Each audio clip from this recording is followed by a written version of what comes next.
ماتشات يا جماعه. الاهلي خسر بطولتين في الماتشين، في الثلاث ماتشات دول، كاس معلش ماتش الزمالك وماتشين بتوع اورلاندو ما لعبهمش، خسروا الكونفدراليه. بان يعني ايه حسام غالي، بان يعني ايه شكل حسام غالي، اداء حسام غالي، الفرقه في الملعب عامله ازاي بحسام ومن غير حسام. ممكن يكون في ماتشات كتير كان وحش، ولكن الماتشات دي الكبيره محتاجه لعيب كبير.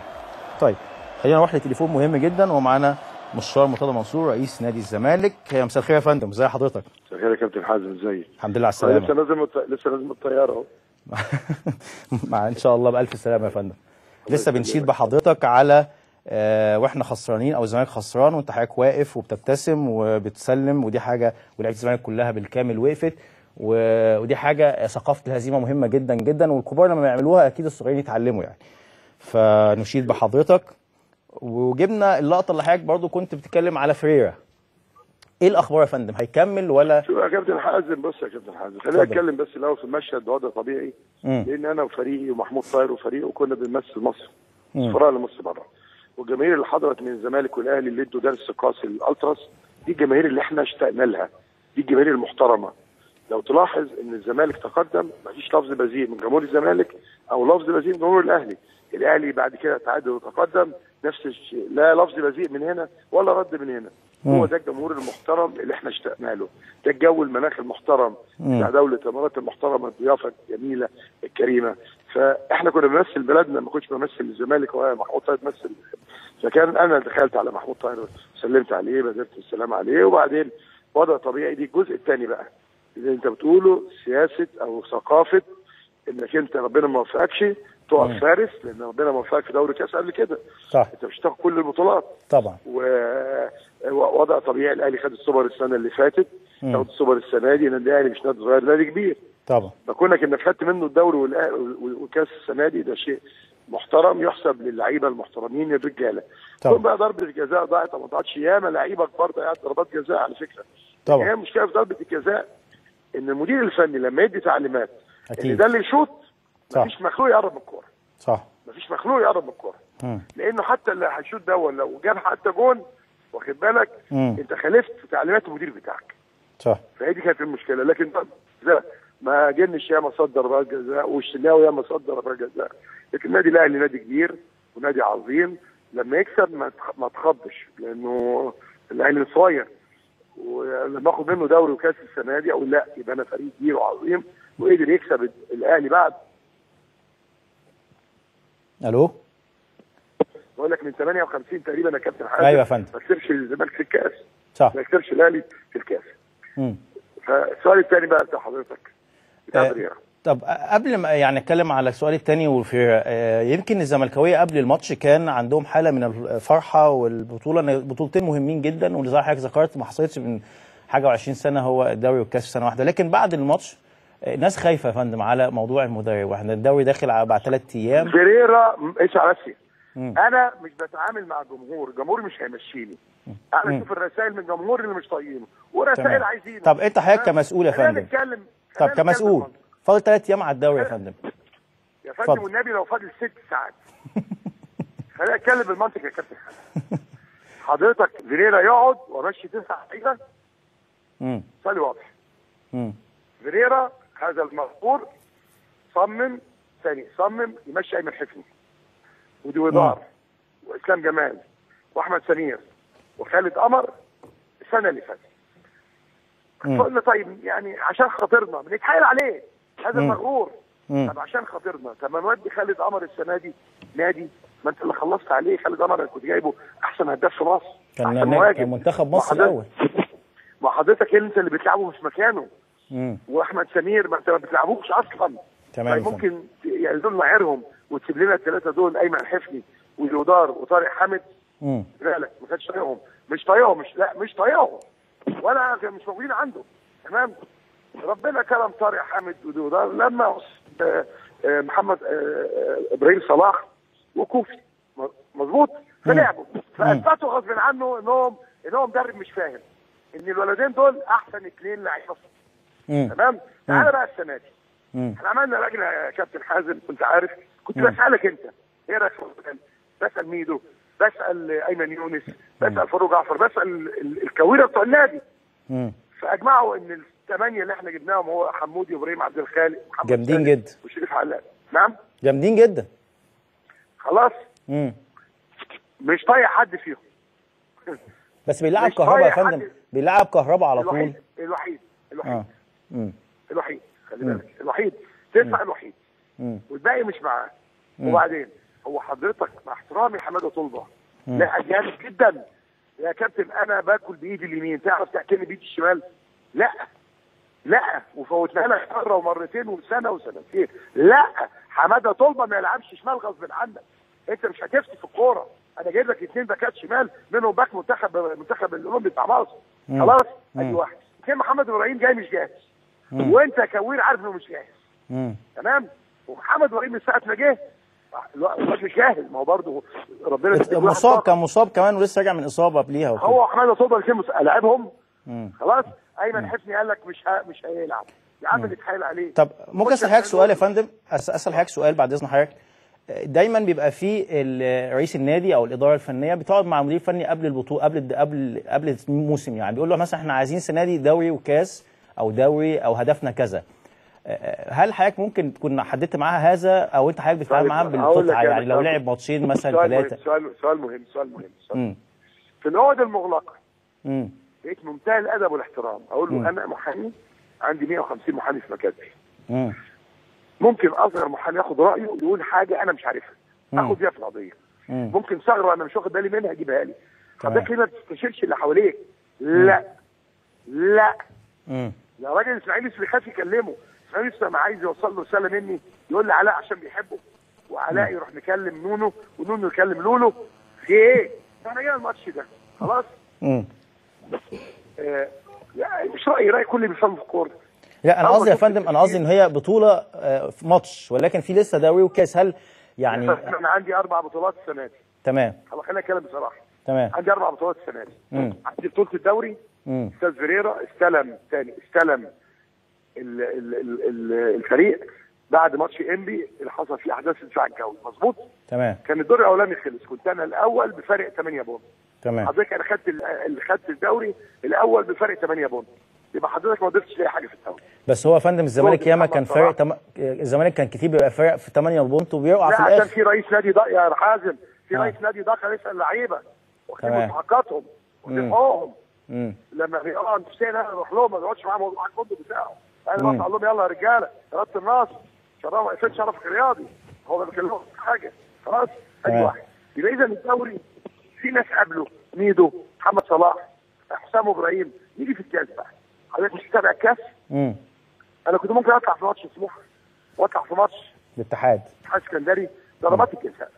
يبقى اذا برضه ضربات الجزاء.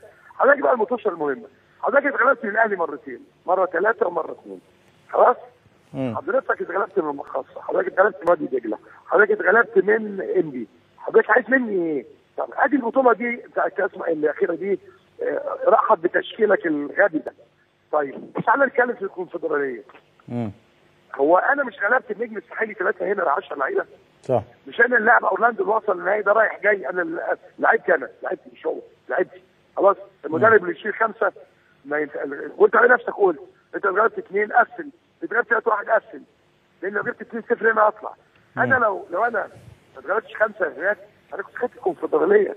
هتقول لي ما هو غلب 3 هنا. اسف، ده اللعيبه المحترمه الرجاله. طب هو واضح يا فندم ان حضرتك من الموسم الماضي ما كنتش مقتنع بيه اقتناع كبير يعني، ولكن تم التجديد. لان قبل الماتش التجديد ده كان واضح ان حضرتك برضه في كذا موقف كنت دايما تعلق على اختياراته الفنيه. طب لماذا تم التجديد؟ وانا معلق. وانا كابتن حازم على فكره ما عملتش حاجه. انا قلت ايه؟ انا قلت الاتي. حضرتك مش ما فيش حد بتستشيره، ما فيش حد تاخد رايه. حضرتك هجيب لك 2 خد رايهم. تمام. وانا صلاحيتي كمجلس اداره خد راي الناس. تمام. حضرتك عايز تاخد رايهم لازم تاخد راي، لازم تاخد. يا بيه هو يعرف فريق المحله اللي جاي جديد، يعرف فريق الانتاج الحربي، مش لازم حد مصري يفهمه. هو مانع اسماعيل يتكلم، خد مني انا. طيب انا بقى جيت الماتش الاول شفت التشكيل زي ما لكل ناس، لكل ناس عرفته قبل الماتش 2 3 ساعات. فجيت اسماعيل، استاذ هاني زاده، استاذ احمد جلال، قلت يا جماعه احنا هنخسر.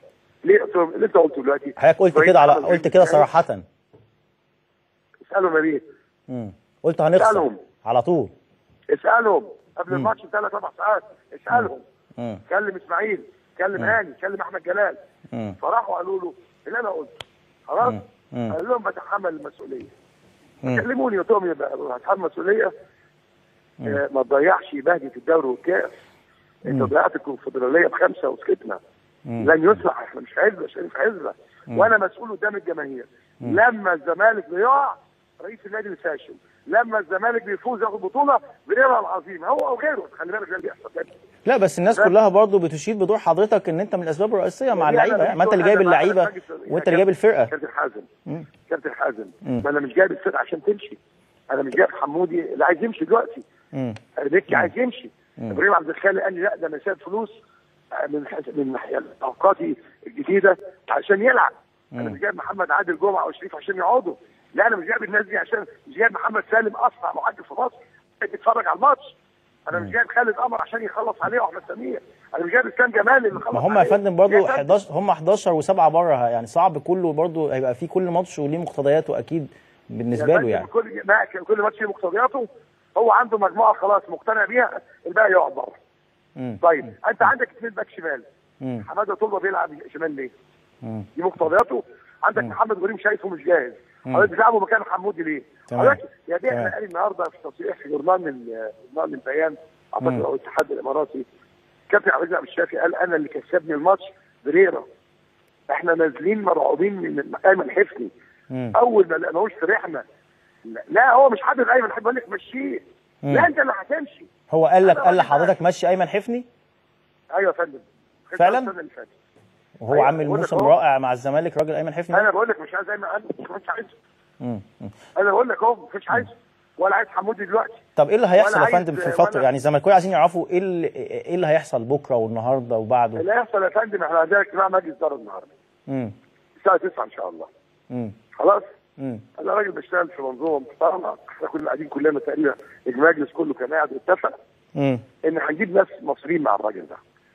والله وافق ما وافقش دي صلاحيات مجلس الاداره. وبعدين انا مش جايب واحد مكواجي يطفشه ولا جايب واحد قصار.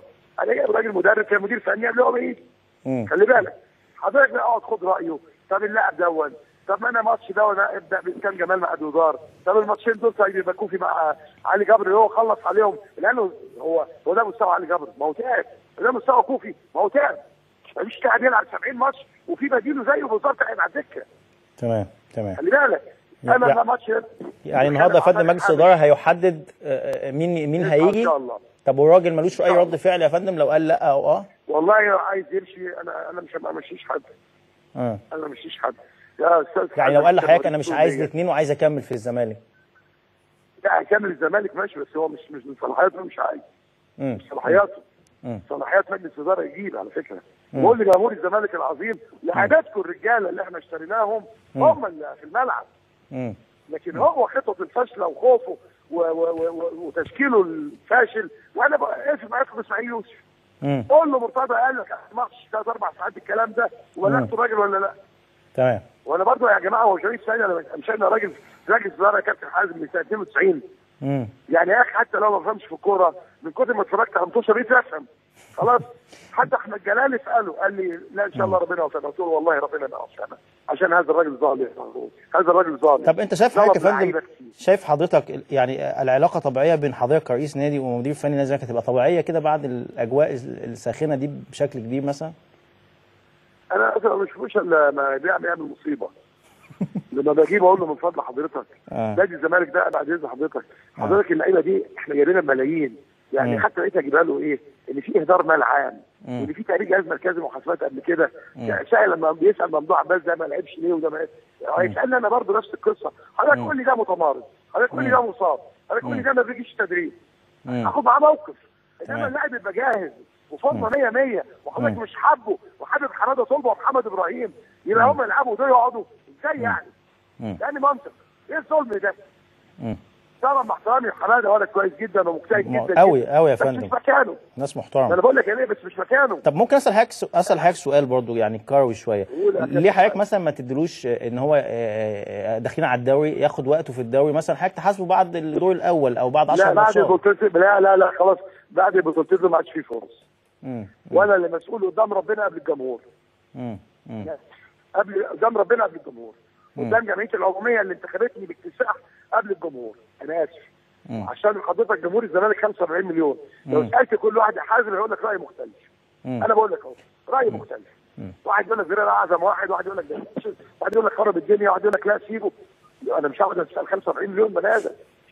لكن انا عندي لعيبه رجاله، عندي الماده الخام. وعايز اقول لك حاجه، هو مش محمد صلاح ده كان هيكسب الاهلي والاهلي هو اللي اتعادل معاه، ما كانش معاه لعيبه 1-1 انت ناسي. هو اللي جاب لي، هو اللي اتعادل معاه.